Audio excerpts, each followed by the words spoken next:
Bonjour chers amis et bienvenue à cette vidéo qui est la première d'une série sur l'épître aux Romains. Et nous commençons aujourd'hui avec une introduction. Et tout d'abord, j'aimerais lire quelques versets de cette épître. Épître aux Romains, nous lisons au chapitre 1, verset 1. Paul, esclave de Jésus-Christ, apôtre appelé, mis à part pour l'évangile de Dieu touchant son Fils. Verset 16.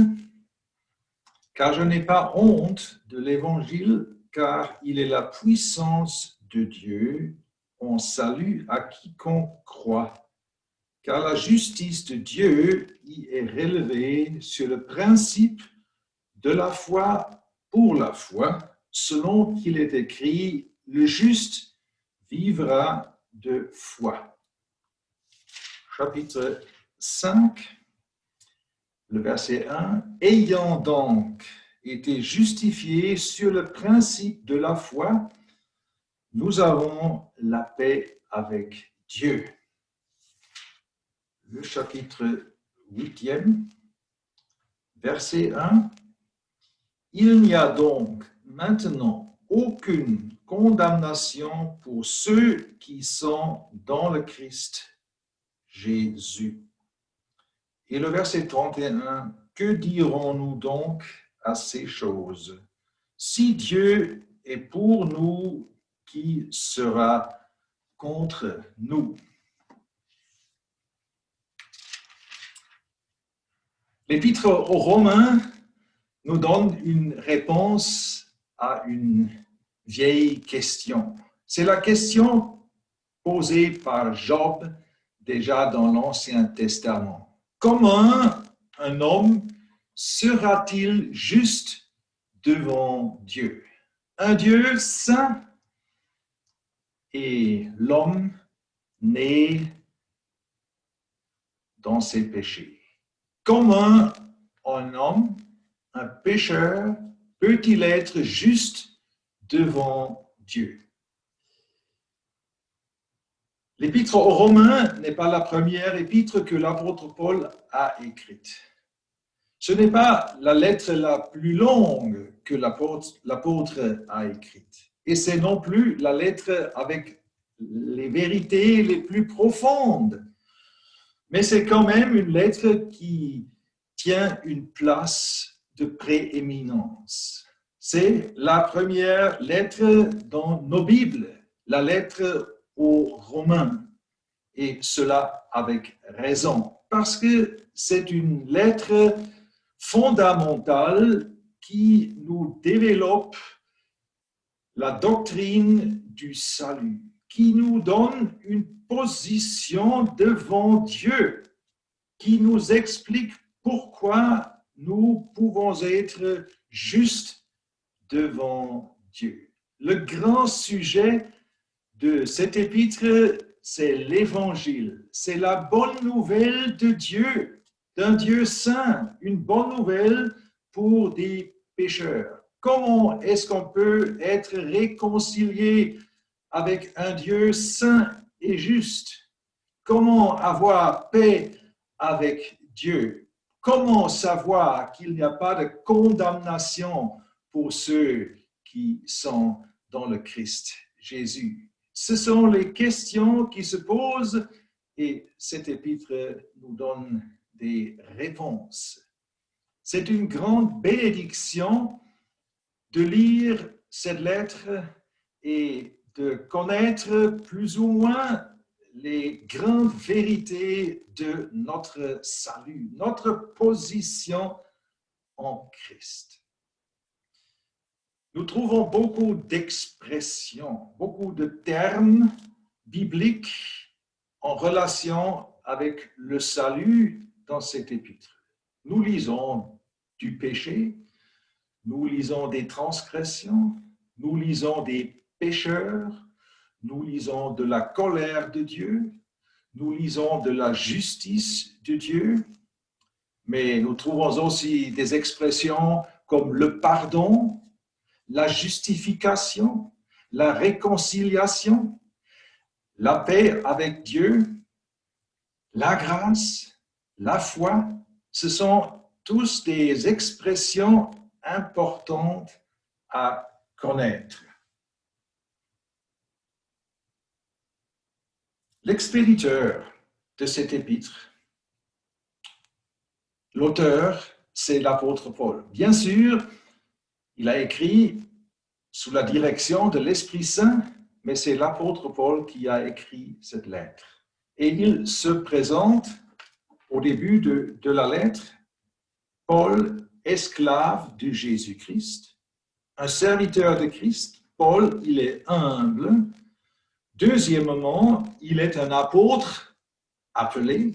Il écrit avec une autorité apostolique et c'est nécessaire parce que ce sont des enseignements de base. Il les donne avec une autorité. Troisièmement, il a été mis à part pour l'évangile de Dieu. Voilà le centre de cette lettre, l'évangile de Dieu. Et quatrièmement, cet évangile concerne le Fils de Dieu, touchant ou concernant son Fils. On ne peut jamais séparer l'évangile de Christ. La bonne nouvelle de Dieu a le grand sujet, Jésus-Christ, le Sauveur, le seul médiateur entre Dieu et homme. Les destinataires de cet épître sont des croyants à Rome, des croyants. L'apôtre Paul écrit cette lettre à ceux qui ont déjà accepté l'évangile. Et il voulait prêcher l'évangile à des croyants. Peut-être cela nous étonne, mais qu'est-ce que nous lisons dans la première épître aux Corinthiens, chapitre 15, j'aimerais lire ces versets.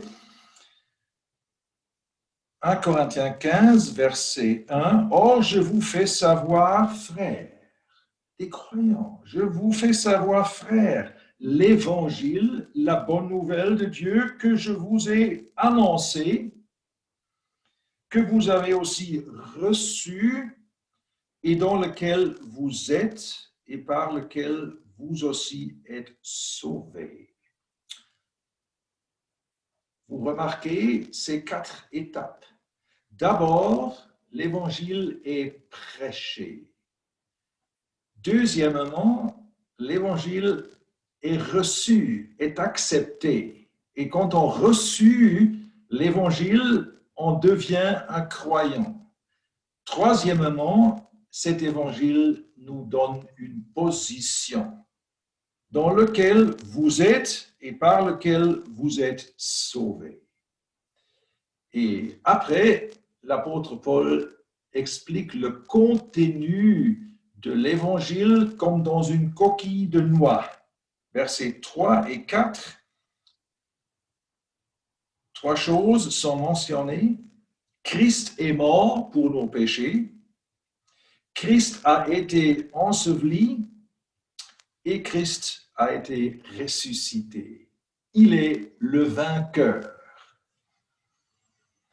Voilà l'évangile, la bonne nouvelle, annoncée à des croyants, et cet évangile nous donne la certitude de notre position devant Dieu. Position, ça signifie comme Dieu nous voit.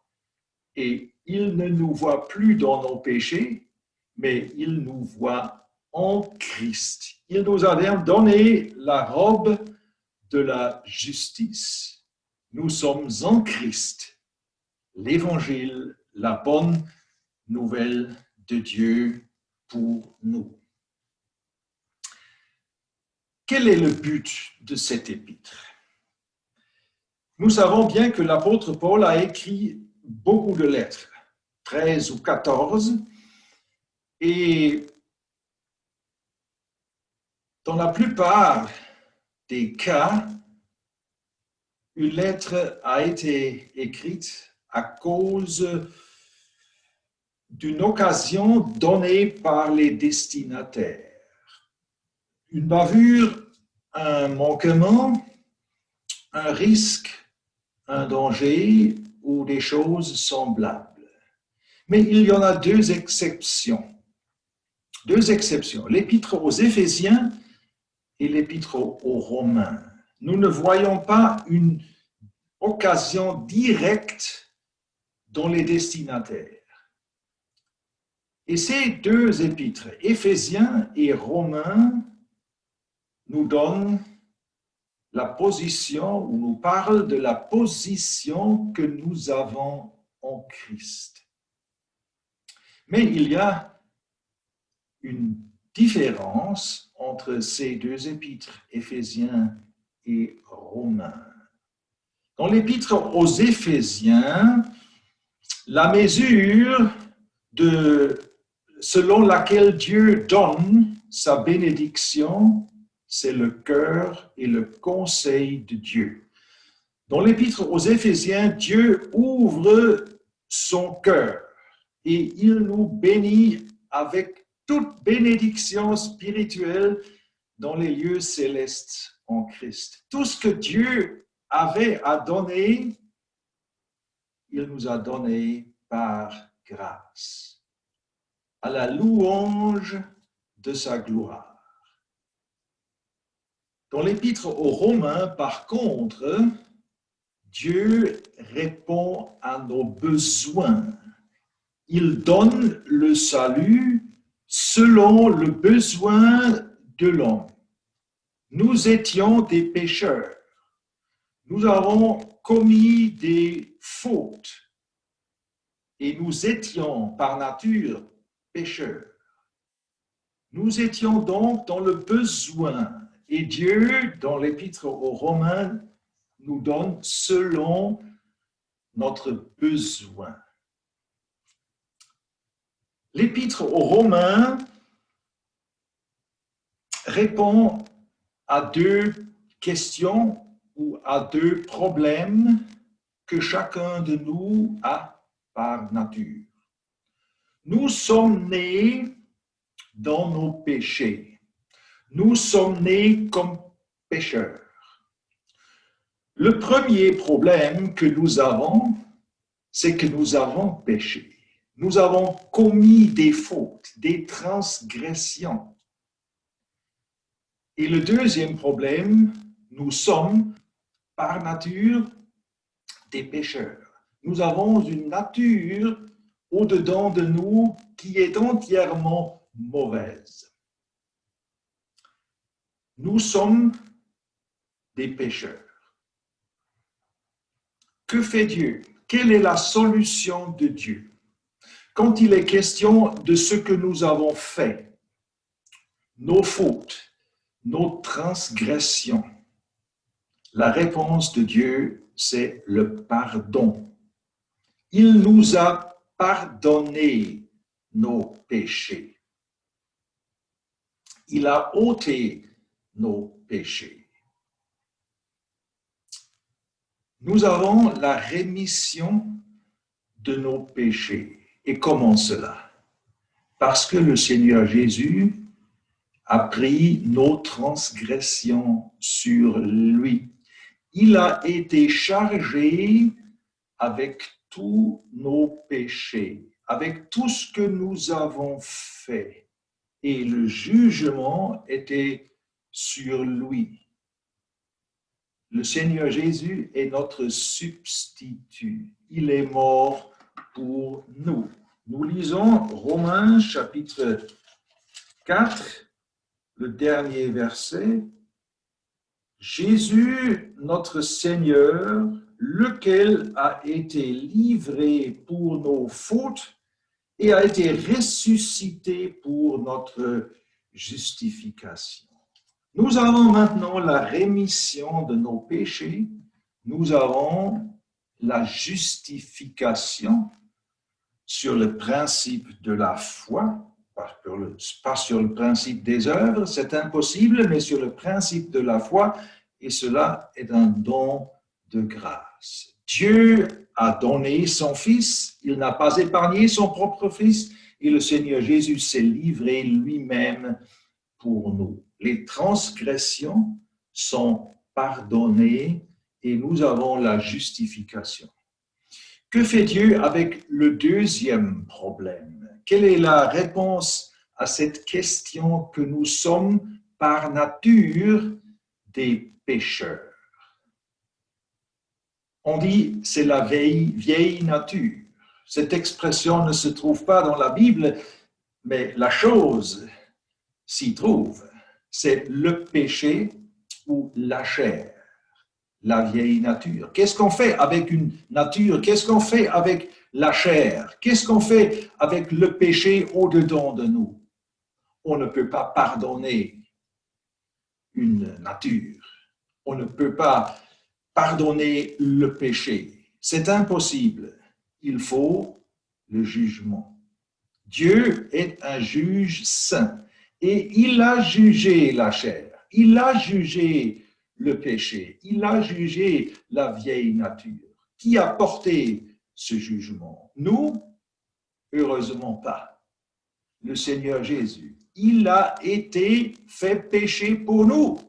Il n'a pas connu le péché, mais Dieu l'a fait péché pour nous. Il a porté le jugement. Dieu a jugé la chair en Jésus, à la croix de Golgotha, dans les 3 heures des ténèbres. Le Seigneur Jésus, il est mort pour nos transgressions, il les a portées sur lui et il a été jugé au lieu de nous. Et nous sommes libres. Nous avons une position devant Dieu en Christ. En bref, c'est la doctrine qui est développée dans l'épître aux Romains. On peut faire une petite structure de cette épître. Cette épître a 3 parties. La première partie, chapitre 1 à chapitre 8, c'est la partie doctrinale.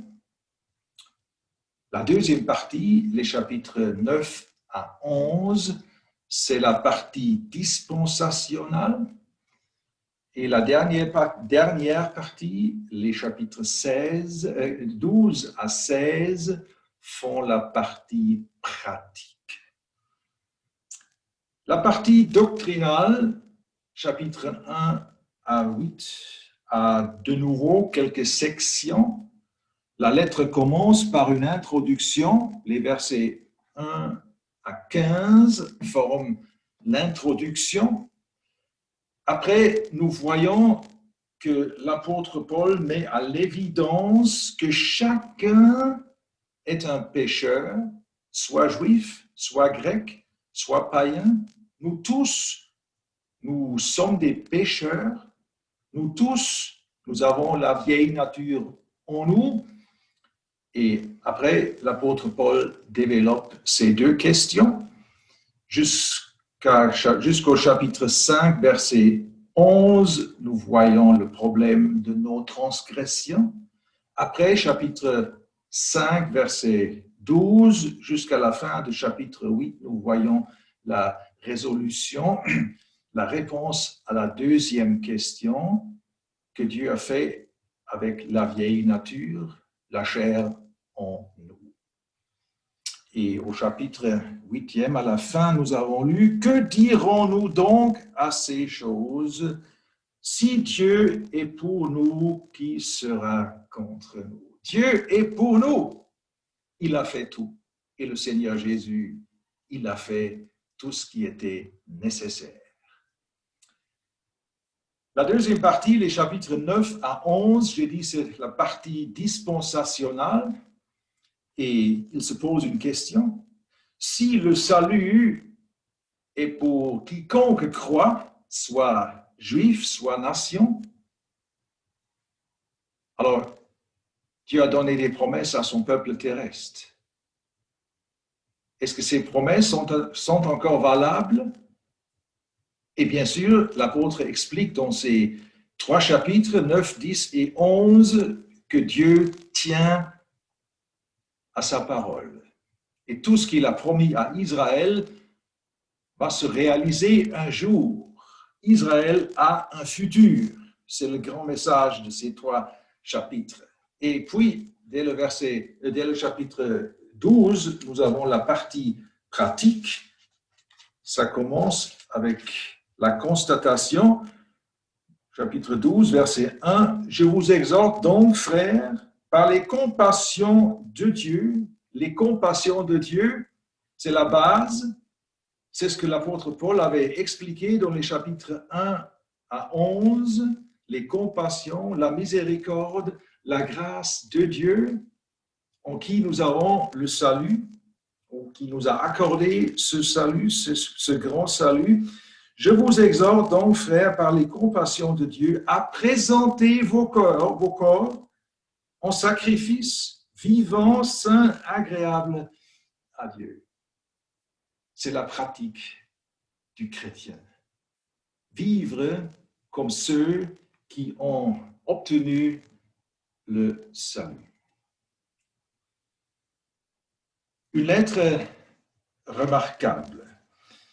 Une lettre qui parle du salut de Dieu. Et j'aimerais lire encore quelques versets dans le chapitre 11 pour terminer. Romains 11, verset 33. Ô profondeur des richesses et de la sagesse et de la connaissance de Dieu, que ses jugements sont insondables et ses voies introuvables. Car qui a connu la pensée du Seigneur, ou qui a été son conseiller, ou qui lui a donné le premier et il lui sera rendu, car de lui et par lui et pour lui sont toutes choses. À lui soit la gloire éternellement. Amen. À lui la gloire à Dieu, un Dieu qui a apporté un tel salut. La gloire au Seigneur Jésus qui est allé à la croix de Golgotha pour accomplir cette œuvre de la rédemption. Oui, c'est comme l'apôtre Paul nous dit en 1 Timothée Dieu. Dieu est un Dieu sauveur. Dieu aime sauver des pécheurs. Encore aujourd'hui, il aime sauver des pécheurs. Et il y a un seul médiateur entre Dieu et homme. Un seul médiateur.